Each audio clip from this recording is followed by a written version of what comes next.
एक महाजनपद है ना, तो अपन देखते हैं वहाँ जो मगध महाजनपद है वो सबसे ज़्यादा फैला हुआ, सबसे ज़्यादा फैला, तो वहाँ पर शक्तिशाली रूलर किया है, इसका अच्छा खासा राज है, जैसे टाइम पीरियड से अच्छा खासा है। उस ऐसे क्या कारण है? सबसे पहले तो अपन ये चर्चा की, एक तो वहाँ पर जो नदियाँ गंगा यमुना उनका प्रभाव क्षेत्र था, तो जो मिट्टी थी वो जलोढ़ मिट्टी, तो जलोढ़ मिट्टी सबसे ज़्यादा उर्वरक मिट्टी होती है, उर्वरक क्षमता होती है उसमें, इस वजह से पैदावार ज़्यादा होती है। पैदावार ज़्यादा होगी तो आपकी अर्थव्यवस्था मजबूत होगी, तो आप जैसे आज भी आप कंपेयर कर सकते हो, सबसे ज़्यादा ठीक। दूसरा रीजन था वहाँ लोहा और तांबे की खदानें थी, लोहा और तांबे की खदानें से क्या हथियार बना सकते हैं, ठीक है, हथियार बनाने के साथ आप खेती करने के औजार बना सकते हो, और जंगल काट के खेती का जो एरिया है वो बढ़ा लो, ठीक है। और जो वहाँ की स्थिति थी, सामरिक स्थिति थी, उसका महत्व था कि भारी आते, और वो जो उसका स्थान था वो भारत के बीच में पड़ता था, क्योंकि जो आक्रमणकारी आते थे वो कहाँ से आते थे, अफगानिस्तान वाले रास्ते से आते, तो वहाँ तक पहुँच नहीं पाते, लड़ना ही तो पड़ता था, तो इस वजह से वो स्थायित्व था वहाँ। और चौथा रीजन ये रहेगा कि वहाँ के रूलर थे, शासक थे, वो शक्तिशाली थे, योग्य थे, तो ये कुछ कारण थे जिसकी वजह से मगध फैला हुआ। ठीक है, अब मगध में कुछ वंश भी है, सबसे पहला वंश आता है हर्यक वंश। हर्यक वंश की स्थापना किसने की? बिंबिसार को बिंबिसार में बहुत फेमस होता है, जब भी कोई मतलब क्वेश्चन आएगा कि हर्यक वंश के संस्थापक कौन है, बिंबिसार और बिंदुसार दोनों नाम जरूर आएंगे, क्योंकि दोनों मगध के थे, तो इसलिए बहुत कंफ्यूजन होगा कि कौन सा है, हमेशा याद रखना हर्यक वंश पहले का है और मौर्य वंश बाद का है।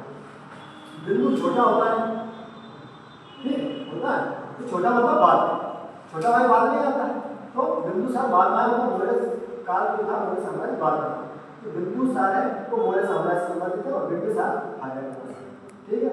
अब याद रखना, जिसके बाद में इन्होंने अपना राज्य विस्तार किया, वैवाहिक संबंध स्थापित किए कुछ राजाओं से, पंजाब में महाकौशल से, लिच्छवी राजाओं से, इनसे वैवाहिक संबंध स्थापित करोगे तो आपको मित्रता होगी, और इनको जो कौशल जो आपका नाम बनारस है उनको दहेज में मिल गया, उनका राज्य विस्तार हुआ, और इससे वैवाहिक संबंध बनाने से कोई दूसरा राज्य आपका अनुभव नहीं कर पाएगा, ठीक है, आपकी मतलब मित्रता रहेगी तो नहीं कर पाएगा कोई राज्य। तो ऐसे जो अन्य राज्य था, जो कमजोर राज्य था, उसके लोग आगे बढ़ कर दिए, उसको मिला दिया, और जो अवंती का उस टाइम शक्तिशाली था उससे मित्रता करी, इस तरीके से इन्होंने अपने राज्य की मजबूती दी, एक आधारशिला उन्होंने प्रदान की, उसको मजबूत बनाया।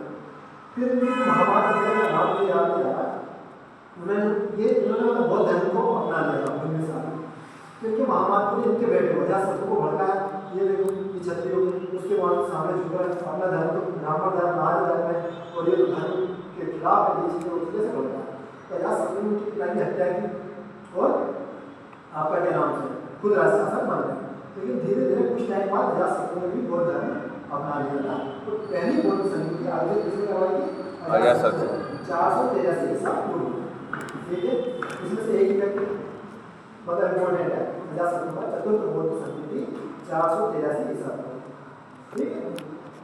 दूसरा फिर इनके बाद इनके पुत्र आते उदय इनकी हत्या कर देते हैं और फिर शासक बनते हैं, और इनका जो सबसे इम्पोर्टेंट पॉइंट है दो है, एक किस वंश से संबंधित है, और दूसरा इन्होंने पाटलिपुत्र नगर की स्थापना की, जो सोन और गंगा जो बिहार में पड़ता है, सोन और गंगा नदी का संगम पर दोनों मिलती है, वहाँ पर पाटलिपुत्र नगर की स्थापना की राजधानी है, ठीक।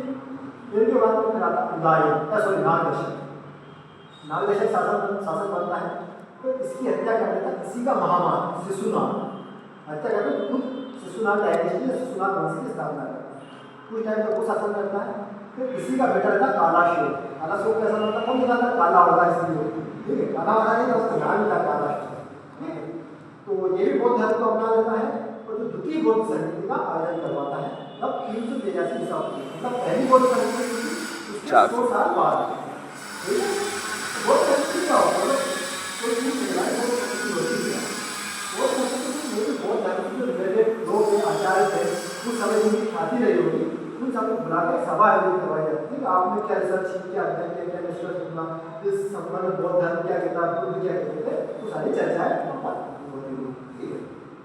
जिसके बाद में कौन सा होगा आपका शिशुनाग डायनेस्टी होगी, शिशुनाग डायनेस्टी के बाद में जो इसका कालाशोक है इसकी हत्या करता है महापद्मा, जो महापद्मा, इसमें से क्वेश्चन ये बनता है कि पहला शूद्र राजा जो महापद्मानंद है, इसको पुराणों में पहला शूद्र राजा कहा गया, क्या पहला शूद्र और ये नंद वंश की स्थापना है।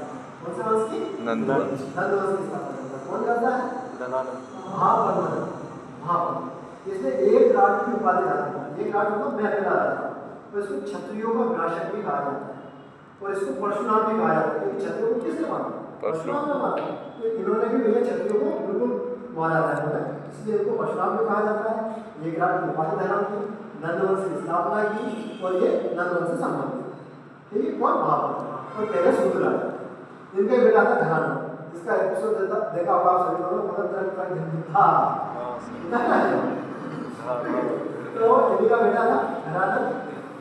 वो मस्त अय्याशी करता था, मस्त दारू मारू जो भी सोम रस पीता था और जो लड़कियां रहते थे वो नचाता था, बिल्कुल उनको डुबा रहता था।